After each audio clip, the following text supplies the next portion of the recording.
Entonces, el tema de hoy es la fe en América Latina, ¿no? Ese es otro tema. La vez pasada se hizo, bueno, la historia de la religión, ahí se tocó hasta la época contemporánea y ahora, ¿cómo es que la iglesia ha crecido en América Latina? ¿O cómo llegó? ¿No? Ese es el tema de hoy. Ustedes, como he sabido, ustedes lo tienen que manejar esto, ¿no? Como les explico, ustedes tienen que, digamos, leer. Ustedes, por eso, cuando ustedes, a veces algunos me han salido desaprobados porque no leen esta separata. Casi todas las preguntas yo las saco de acá, no saco de otro lado. O a veces sí, por ejemplo, había una pregunta de los dones, creo que sí tenían que buscar en internet, pero el resto, o casi todas las preguntas, se la van a encontrar acá. Tienen que leer completo todo el texto, todo tienen que leerlo, ¿ya? Entonces, por ejemplo, ahora es la fe, ¿no? La fe. Eh, ¿Desde cuándo empieza, digamos, la consolidación de la iglesia? De la iglesia, digamos, si nos ubicamos en la historia, el proceso de consolidación de las colonias en América Latina se dio entre los años 1500 y 1560, ¿no? Mientras en Europa ya había, como ya hemos visto en la historia de la religión, ya se daban algunas reformas y contrarreformas, recién, ¿no? Se consolidaba, digamos, las colonias recién, ¿no? Llegaban 1500, 1560, acá en América, ¿ya? Eh, Toda Latinoamérica recibía recién la religión cristiana, tanto por pastores, santos y ortodoxos. Y eso se hizo a través del emperador Carlos V, ¿no? Carlos V y sus sucesores. Y ellos fueron los que no permitieron que, por ejemplo, entraran otras religiones protestantes o que ellos consideraban que eran herejes, ¿no? Y como ustedes se bien sabido, y hay pruebas hasta ahora, ¿no? Que la Inquisición tuvo una labor bien agresiva en esa época, ¿no? Otra religión que no sea la católica eran herejes. O sea, no dejaban que entren otra religión que no sea la religión católica. ¿Ya? Ahora, primero veamos qué pasa, ¿no? En España, ¿no? Medio siglo antes del Concilio de Trento, ¿no? ¿Por qué se realiza eso? Porque fueron los españoles los que trajeron, ¿no? La fe cristiana a América Latina. España estuvo tiempo ocupada por los musulmanes durante 7 siglos. Hubo mucha fusión de razas y la fe, aún así, la fe no doblegó a los españoles, ¿no? Entonces, esa ansia de recuperar su nación y de expresar libremente su fe la tiene en lo profundo de los corazones. Es por eso que la empresa de reconquistar en España, de España se convierte prácticamente en una cruzada. Entonces, ustedes siempre han escuchado de los reyes católicos, ¿no?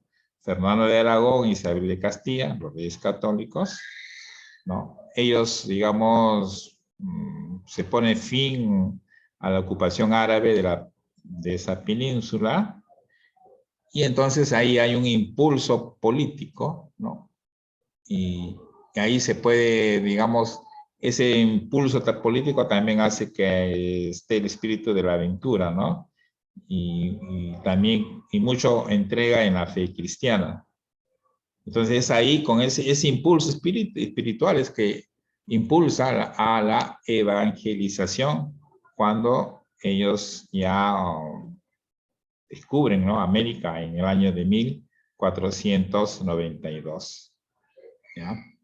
Es así. Entonces, ¿cuáles fueron las características de la evangelización de América? Tiene digamos, la característica general de esta evangelización, como ya la prédica del evangelio a todos los pueblos asentados en América Española desde 1493 a 1824, ¿no? Que es toda la época colonial. Abarcó tanto a los indígenas que todavía se les consideraba paganos, ¿no? Como a los convertidos, los hispanos criollos, todos los esclavos negros, también los mestizos. Entonces, digamos, esa evangelización comprendía a todos los habitantes de América Española, ¿no? O sea, la colonia española en América, que desconocían el evangelio, ¿no?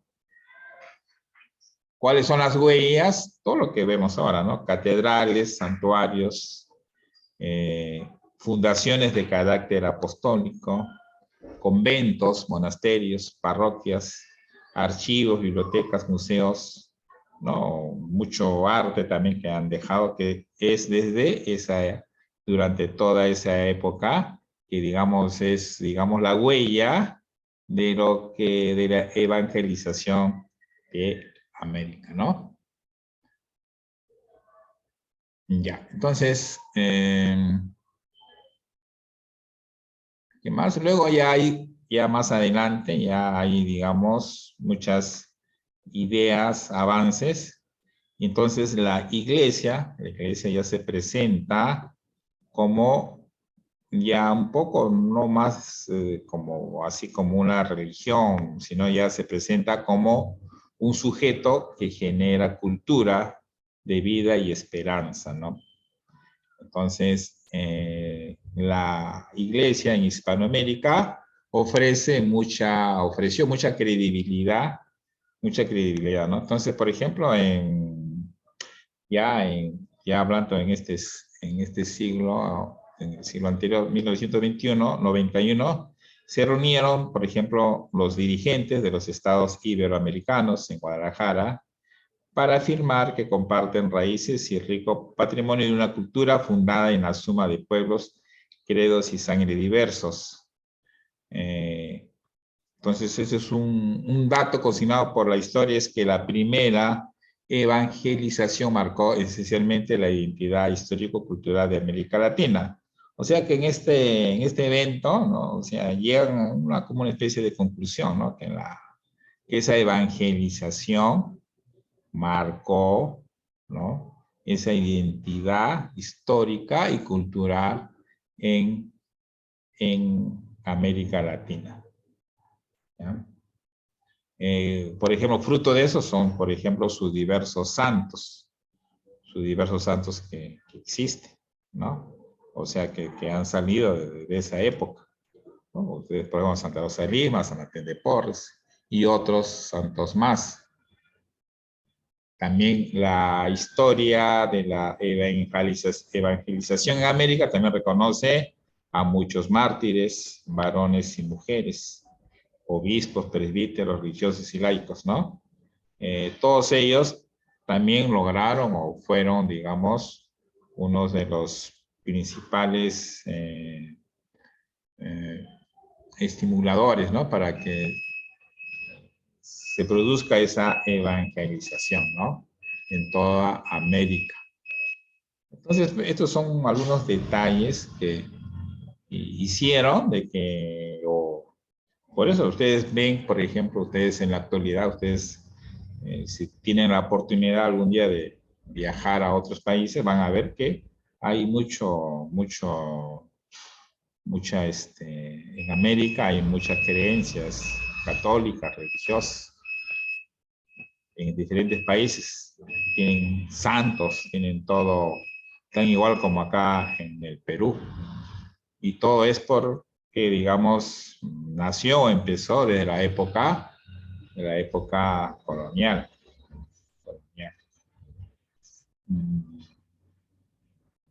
Ya, luego hay algunos retos que algunos se han logrado, otros no. Luego hubo concilios, por ejemplo, concilios, el primer concilio limense, que el tema fue la catequesis de los indígenas. El otro, que son en los años 1500 más o menos, en esa época. Luego hay otros, ha habido tres concilios limenses que le han llamado. Luego ya en el periodo incaico, luego con la declaración de la independencia del Perú, en el año 1821, la iglesia tuvo ya problemas fundamentales. ¿Por qué? Porque había escasez de obispos, iglesias administradas por el eclesiástico de jurisdicción dudosa, que eran impuestos por el gobierno, o elegidos sin autorización por los cabildos eclesiásticos. Y junto con eso, otro mal que se venía arrastrando desde el siglo pasado era la relación de religiosos que buscaban más beneficios y el provecho que iban unidos a los cargos antes que dar testimonios del evangelio. En esa época también a veces los religiosos, los obispos, tenían como cargo un poco político, ¿no? También un poco que se aprovechaban de esa situación para salirse un poco del entorno religioso.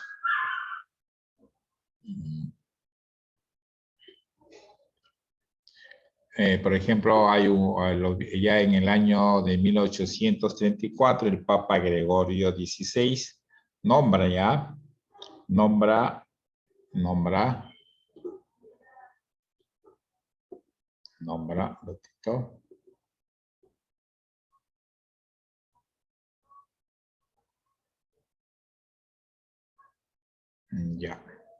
Nombra como obispo de Lima a Jorge Benavente, ¿no? Jorge Benavente.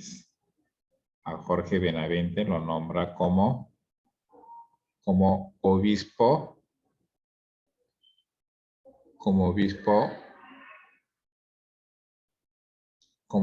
de Lima. Luego tenemos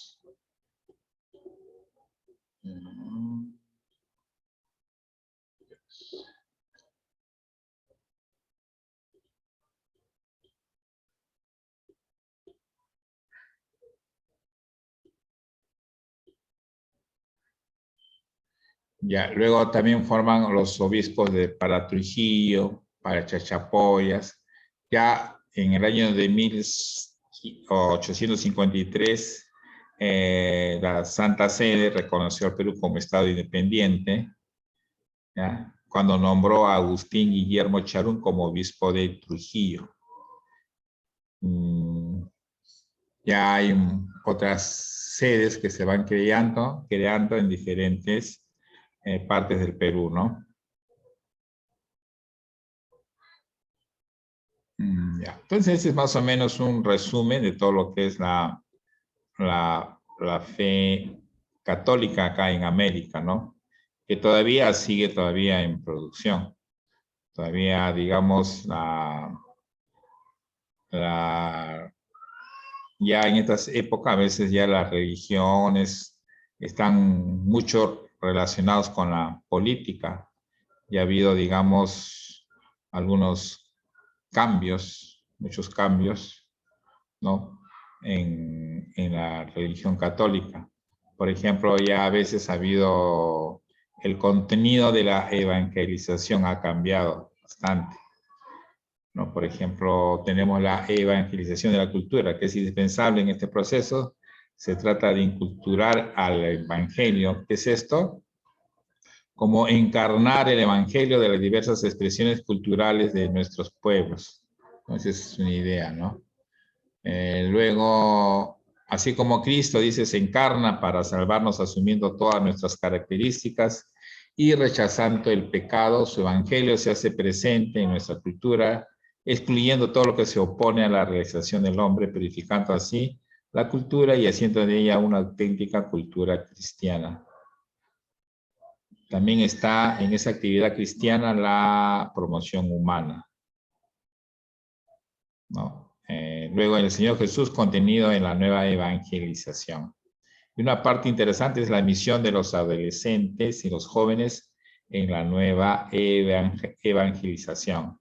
Dice, es importante que te hagas una pregunta, ¿qué tengo que ver yo con toda esa historia de la primera evangelización y el desafío de la nueva evangelización. ¿Cuál es mi tarea? El Papa y nuestros obispos latinoamericanos tienen palabras especialmente dirigidas a ti. Prepárense para ser hombres y mujeres del futuro, responsables activos en las estructuras sociales, culturales y eclesiales, para que, incorporados por el Espíritu de Cristo y por su ingenio en conseguir soluciones originales, contribuyan a lograr un desarrollo cada vez más humano y más cristiano. Entonces, nadie puede excluir de esa tarea, tengan la edad que tengan, pero los jóvenes tienen, como siempre, una especial responsabilidad, ser motivo de esperanza. De ti depende lo que tú no hagas, nadie se lo hará por ti. Entonces, ustedes ven, hay muchos programas en las diferentes iglesias donde buscan captar jóvenes, adolescentes, ¿no?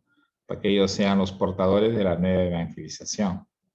Ustedes saben que ahora a veces hay la cultura en ese aspecto está un poquito, los jóvenes, algunos jóvenes, no todos, están un poco, no, digamos, no siguen, a pesar de llamarse católicos, no siguen esa línea.